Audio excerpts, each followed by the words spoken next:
Hi everyone, Anthony Fantano here, the internet's busiest music nerd. It's your local friendly internet melon here, here for another episode of Let's Argue. Where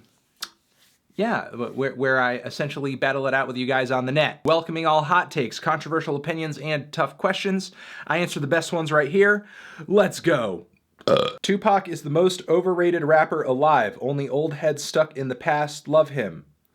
And as the commenter underneath points out, he's not alive. Lil Pump is actually a genius. He has started producing his own beats for songs that are now hits. Example, Designer.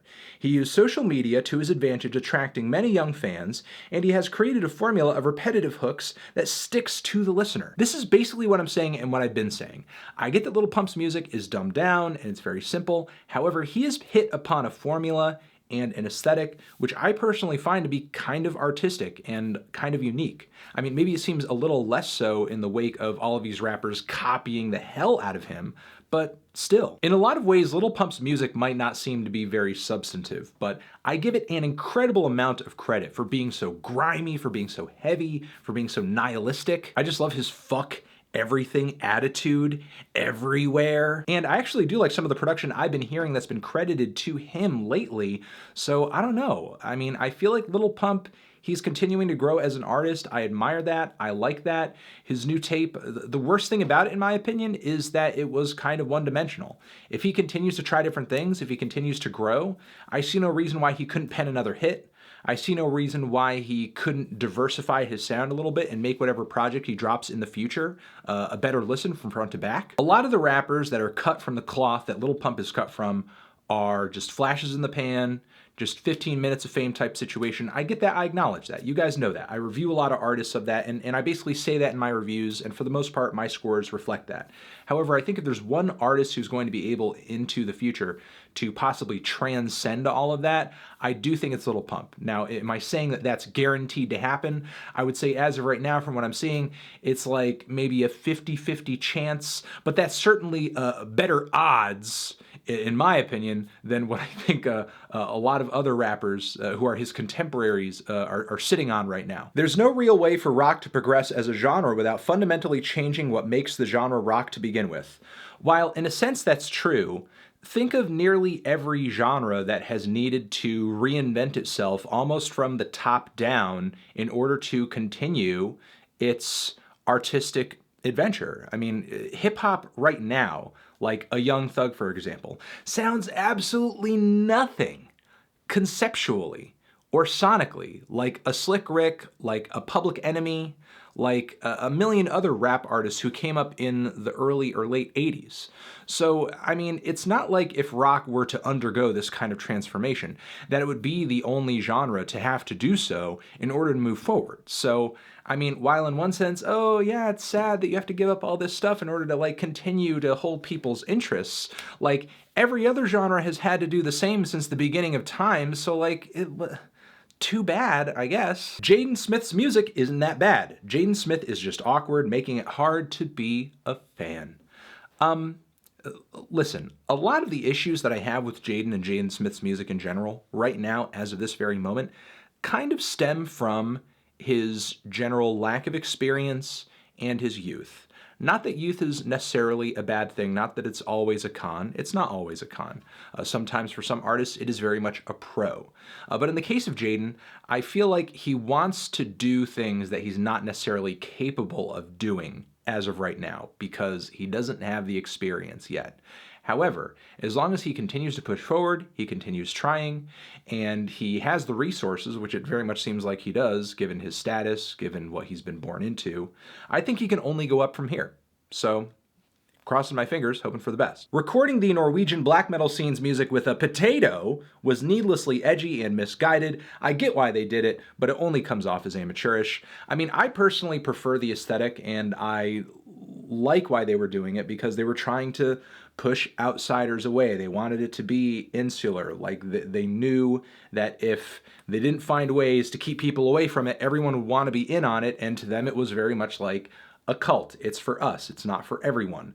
So I guess I can't help but sympathize with it. I can't help but sort of appreciate that about it because At least they were being honest in a way. At least they were being true and forward about what exactly the modus operandi of their music was. It's not for everybody, and I personally don't believe every single thing someone creates needs to appeal to the sensibilities of everyone. Some things can be for a limited amount of people to enjoy. You hate Lil Dicky for being too much of a joke rapper, but you backed Pink Guy because you were friends with him. You know, the thing about being a joke rapper is if you're gonna be a joke rapper, you actually have to have jokes, like you actually have to be funny. Like there's nothing legitimately funny or entertaining about the Brain EP from front to back. It's just nonstop cringe. The game feature is kind of cool, but it's just cringe from start to finish. So if you're gonna be a joke rapper, you better have like, you know, a joke. Pink Guy, at the very least, is kind of funny.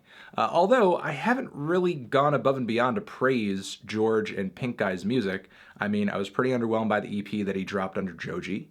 I said that the Pink Guy music, it was pretty funny. It's good for a laugh, but I haven't put it on my loved list. I didn't say that it's the greatest record of all time. I was merely just kind of getting in on the meme a little bit because, I mean, let's be honest here, it's a meme.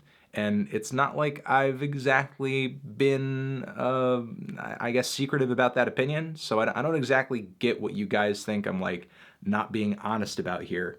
You're just a little out of pocket. Lo-fi hip-hop is nothing more than white noise. It's a genre that has little substance, as each track is just as interchangeable as the last. Oh, you're being mad to the channels that play the anime beats. No, not the anime beats. I imagine you're talking about some of these lo-fi hip-hop channels on YouTube, and I think the thing that a lot of people don't get about these channels, and it's staring them right there in the face, is that it's essentially millennials' answer to ambient music. It's just supposed to be in the background, it's just supposed to be calming, it's just supposed to be relaxing. In a way, I think millennials have kind of perfected the idea of ambient music through the advent of the hip-hop beat, because bringing a pattern into the fold actually makes the music seem a little bit more hypnotic, a little bit more relaxing, because you have a very steady pattern there to sort of keep things like a little steady in your brain, because the brain loves hearing patterns in music. Ugh, and how can I forget about the decades upon decades of